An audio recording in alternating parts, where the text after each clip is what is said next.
From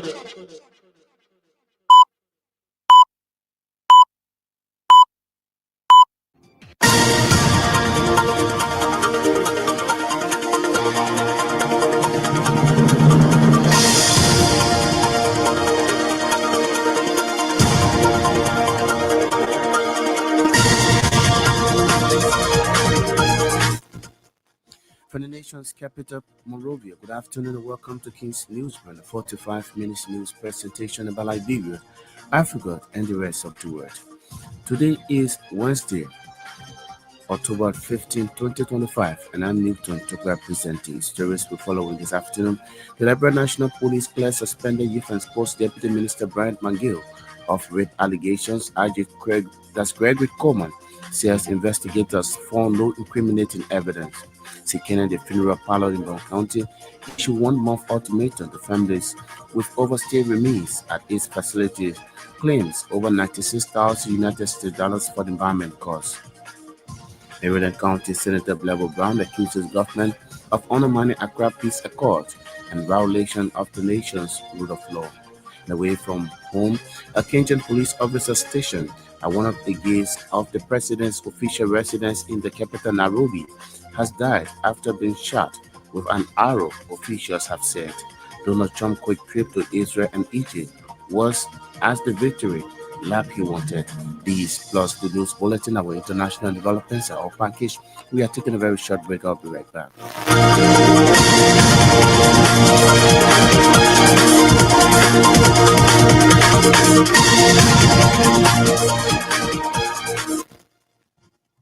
Let's now have the news bulletin. The Liberia National Police Inspector General Gregory Coleman says investigators have found no incriminating evidence against suspended Deputy Minister Bryant Mangill following an analysis of his mobile phone. Speaking Tuesday at Mega regular press briefing, IG Coleman disclosed that the phone examination produced nothing that would warrant a charge against Mangill, who was accused of rape.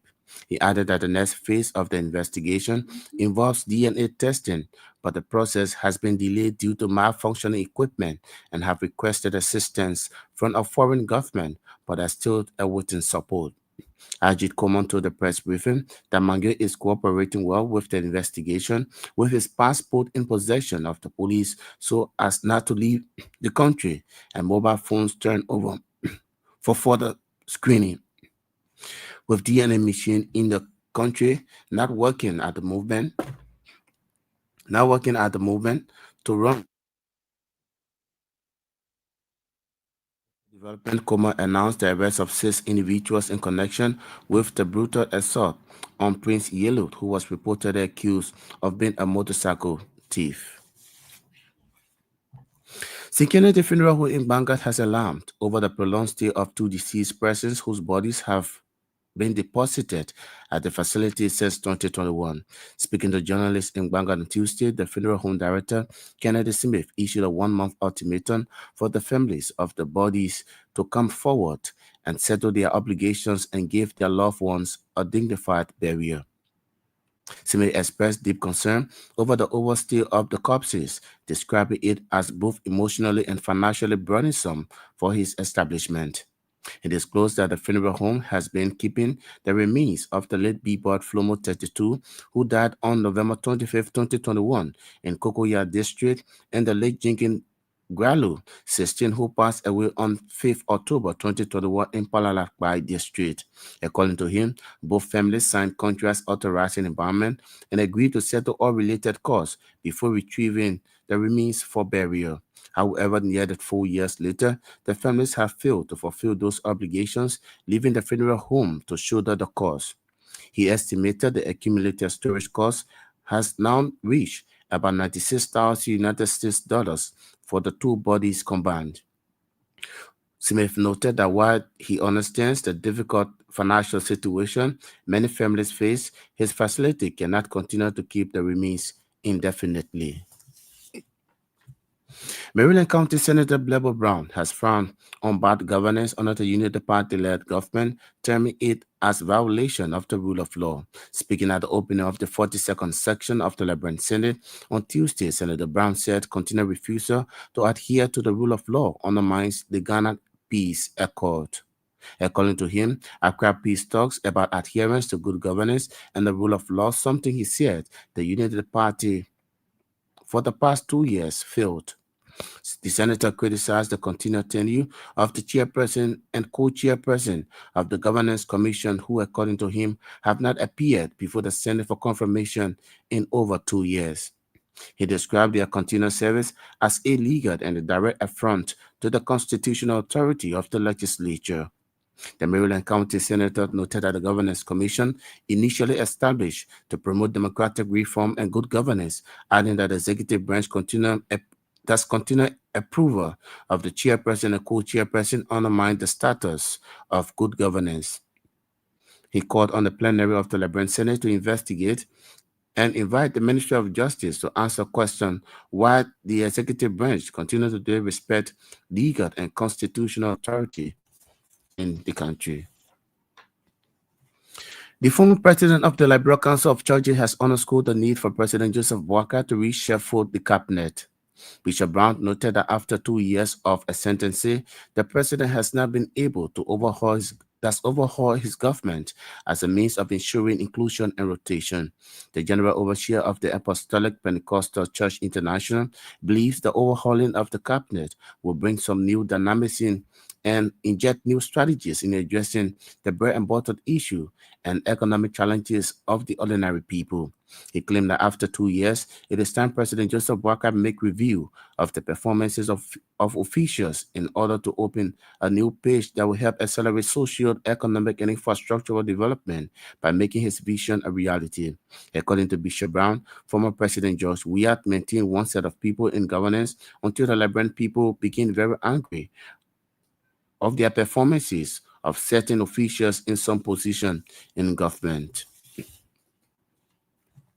For the second day in road, academic activities at the William V. S. Totman High School have come to a complete halt as frustrated 12th grade students staged protests over the unexplained withholding of their mathematics results from the West African Senior School Certificate Examination. The West African Examination Council, the regional body responsible for administering the exams, has cited suspected collusion as the reason for the delay, but has failed to provide any public evidence or clarification to support the claim.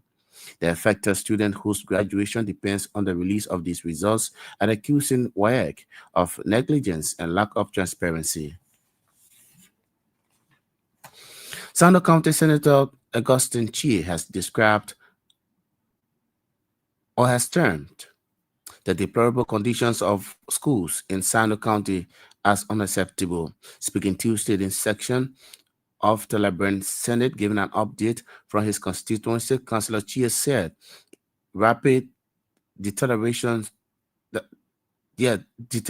state of public infrastructure and education he has counted, calling for urgent intervention in the upcoming national budget. Senator Chie described the alarming condition of schools in Sando, especially public schools, as an extreme state of disrepair. He noted that numerous school buildings lack roofs, walls, or even chairs, rendering them completely unfit for learning. As a result, a significant number of students remain out of school. He lamented the government's chronic neglect of rural education and pointed out that most public schools in Sando County are currently closed, calling it as national embarrassment. In addition to education and roads, Senator Chie criticized the dilapidated condition of government buildings, including the administrative complex, city hall, and other public service facilities. In an effort to transform Liberia's tourism industry into a substance for inclusive economic growth, the Governance Commission, in partnership with the Ministry of Information, Culture and Tourism and the Liberian National Tourism Authority, Tuesday convened a one-day public policy dialogue on tourism at the Ellen Johnson Sirleaf Ministerial Complex in Monrovia. Held under the theme reviewing Liberia's tourism sector for inclusive economic growth and development, the forum brought together government officials, private sector leaders, civil society actors, and international partners to chart a new course for tourism policy and development in Liberia.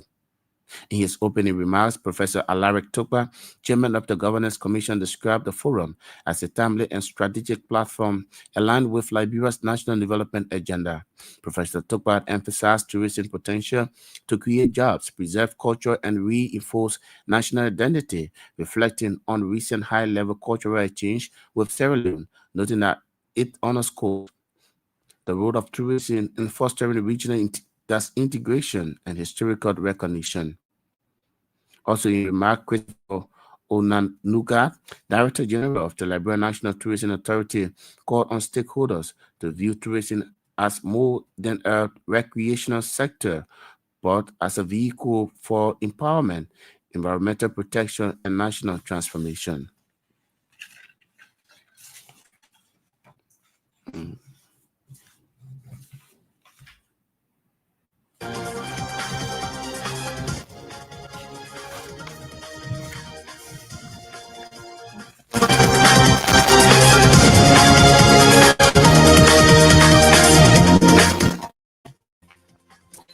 What if you're just joining us? A reminder, you're listening to King's News Run, a 45 minutes news presentation about Liberia, Africa, and the rest of the world. Stories will follow in this afternoon.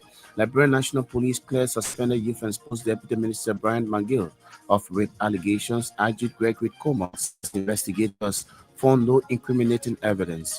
Security funeral parlor in Brown County issues 1 month ultimatum to families with overstay remains at its facility. Claims over $96,000 for the environment costs. Maryland County Senator Blebo Brown accuses government of undermining Accra Peace Accord and violation of nation's rule of law. Away from Liberia, a Kenyan police officer stationed at one of the gates of the president's official residence in the capital Nairobi has died after being shot with an arrow, officials have said. We are taking another short break. When we come back, we'll bring you the voices of the news.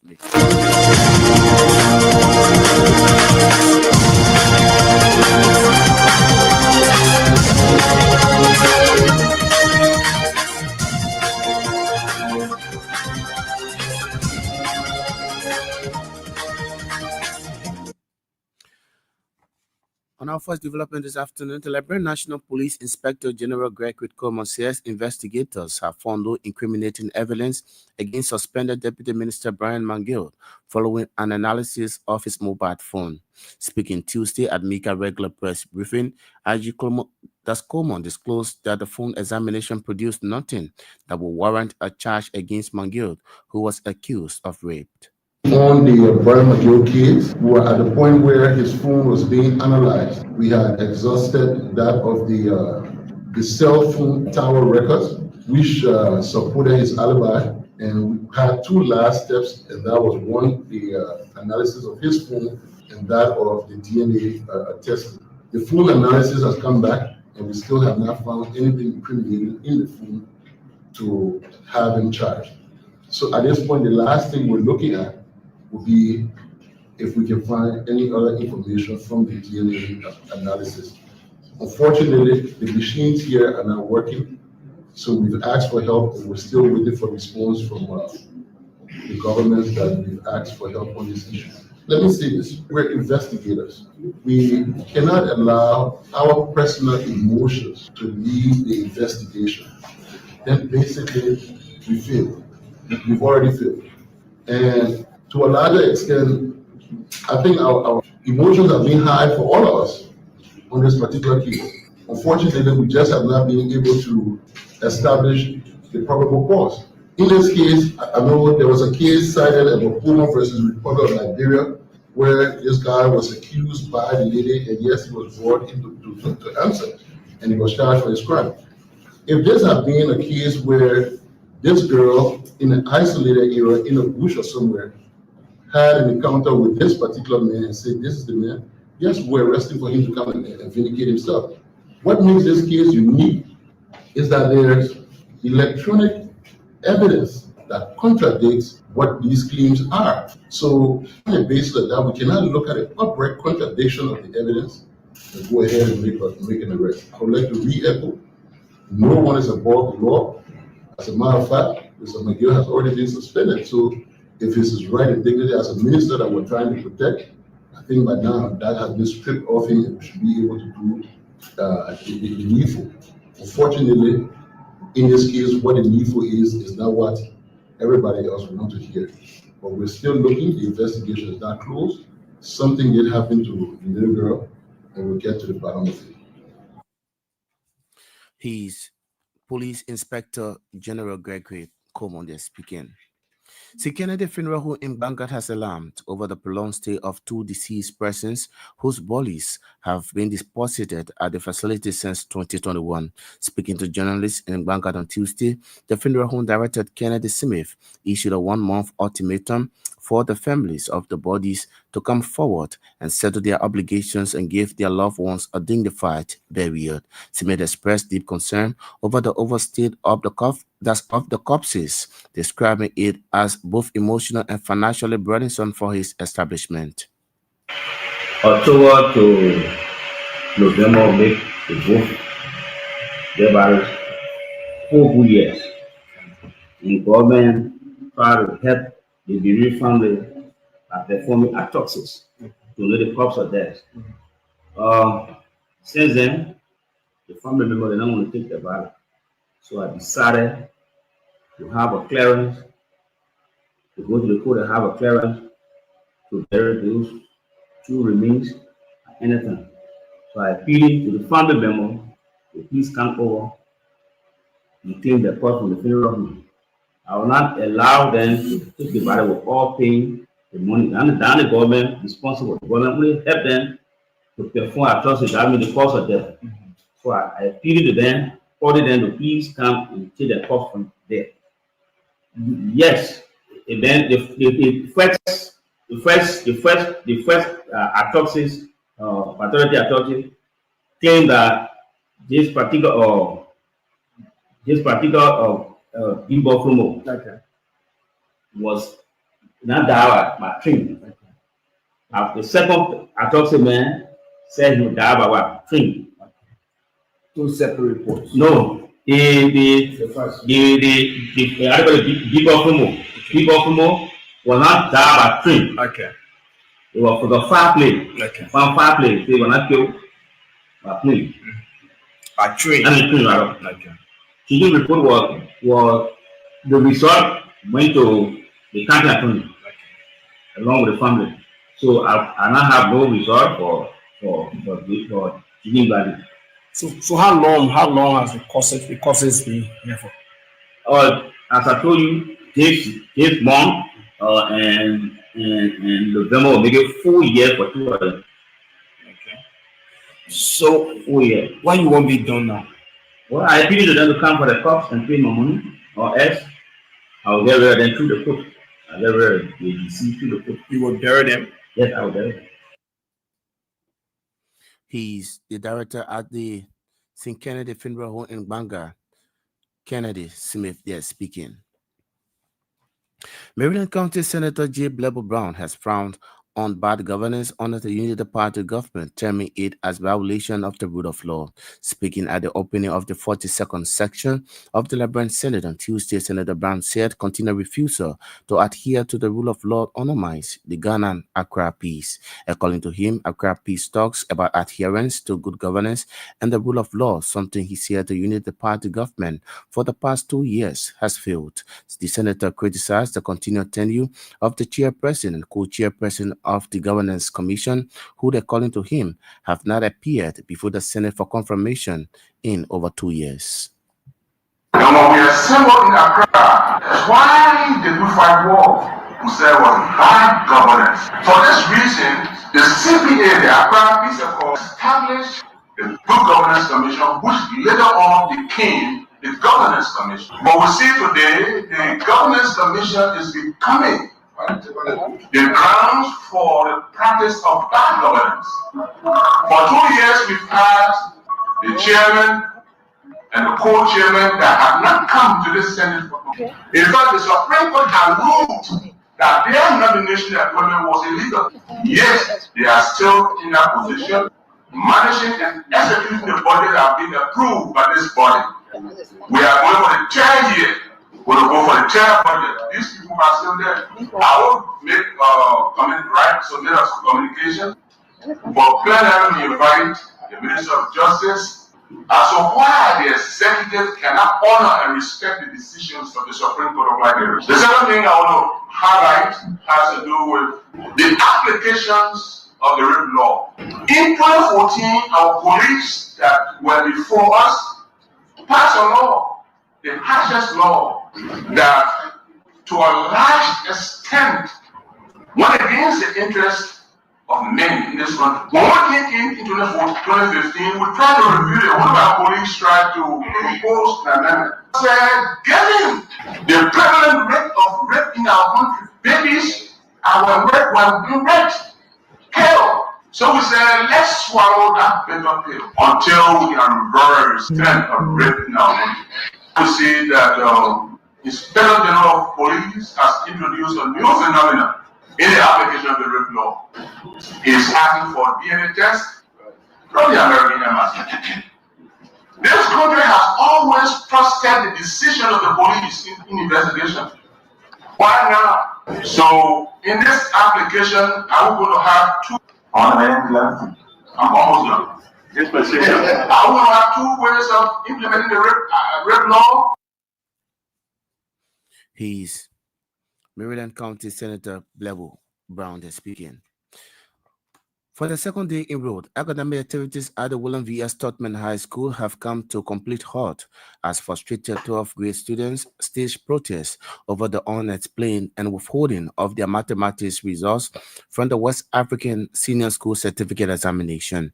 The West African Examination Council, the regional body responsible for administering the exams, has cited suspected collusion as the reason for the delay but has failed to provide any public evidence or clarification to support the claim. The affected student, whose graduation depends on the release of these results, are accusing WAEC of negligence and lack of transparency. Benjamin Coy Johnson has a report on this.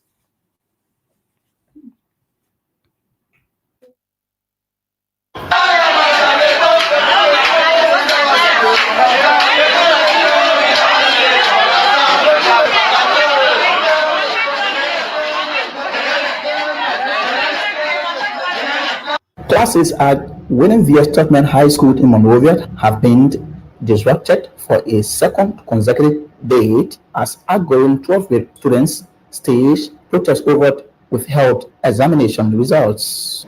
The students who completed this year's West African Senior School Certificate examinations are demanding the immediate release of their mathematical result, which they say is critical to finalizing their graduation process. According to the West African Examination Council, the results are being withheld over suspicions of collusions during the exam. A charge has not been publicly detailed. On Tuesday morning, dozens of students gathered on the school campus in protest, calling on WAS to act swiftly. The demonstrations had followed the suspensions of regular classes, with schools' operations at standstill and tensions remained on high. Education authorities have yet to issue an official statement on the situation. From Singapore, I am Benjamin Coy Johnson, King News, Monrovia. Benjamin Coy Johnson there ending that report. Sino County Senator Councilor Augustine Chi described what in term as deplorable condition of schools in Sino County.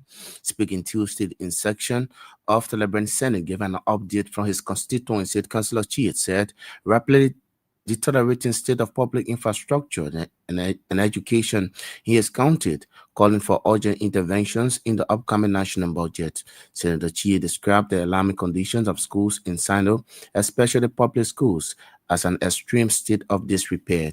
He reported that numerous schools buildings lack roofs, walls, or even chairs, rendering them completely unfit for learning. As a result, a significant number of students remain out of school. One of the areas I pay attention to during my break was the area of education. And I spend a good amount of time visiting schools, in addition to providing financial support in terms of materials and what have you to institutions. But what I observed Studies and very serious. And this is where I'm coming from with this question. What do we do with all of the information we provide at a briefing like this? Every time we come back, we do this. But when the budget comes to us, these things are not factored into the budget. Now, I have a problem in our country. Most of the schools inside the public school are in horrible condition. Some of them, no roof. The roof is there because of that. Some of the schools are not open. Please take note of that. The budget is coming to us. Let's look at these things and see how we can address some of the problems that our people are confronted through the budgetary process. There are students who are now in school in Sino at this time because there's no roof over the school building. I'm sure for some of you who follow the social media, you might see me donating zinc to many schools in the county just to ensure that they have roof over their head to go to school. It should be our responsibility. They should be taken care of in the budget. And I emphasize with this so that we do something about that. We look at the education ministry project, and something is done for the school. Someone even have chairs. Sometimes even a blackboard they have. They have been to build a school building in one of the second most populated settlement in China that has one. That has the dilapidated building. We need to address this through the budget. Let's do that.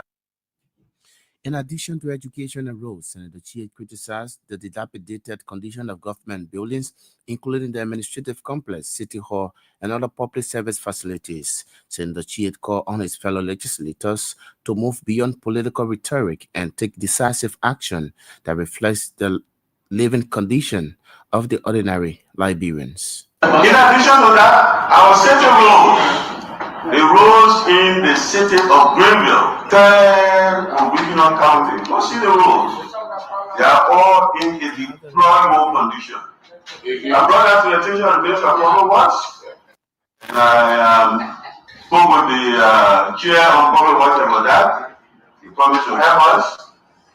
I hope that Public Works will help us this dry season so that some work can be done on the city roads. The city of Greenville, the roads are impassable. As it rains now, the rain is heaviest there at this time.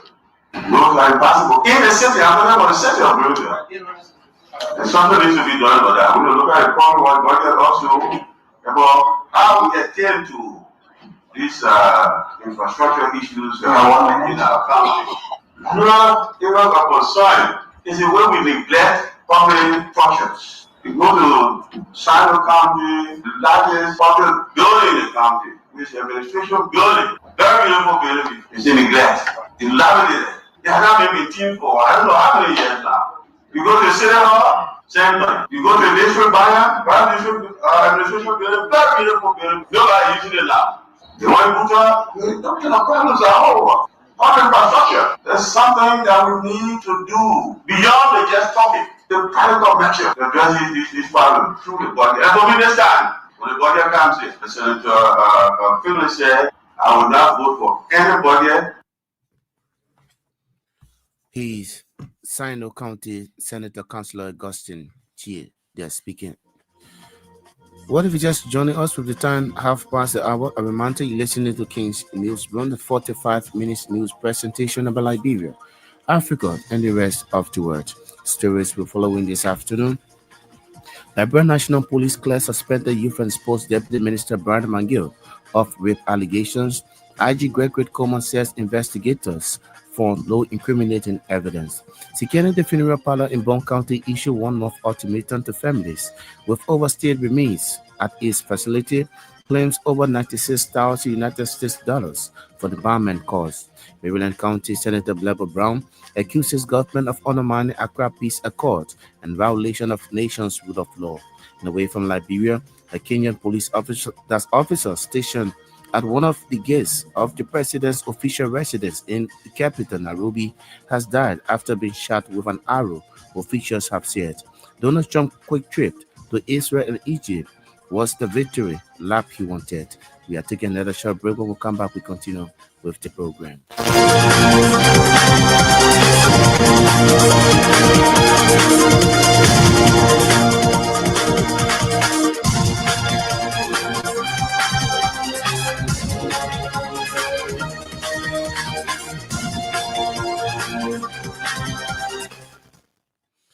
On this one, in an effort to transform Liberia's tourism industry into a substance for inclusive economic growth, the Governance Commission, in partnership with the Ministry of Information, Culture and Tourism and the Liberian National Tourism Authority, Tuesday, convened a one-day public policy dialogue on tourism at the Ellen Johnson Sirleaf Ministerial Complex in Monrovia.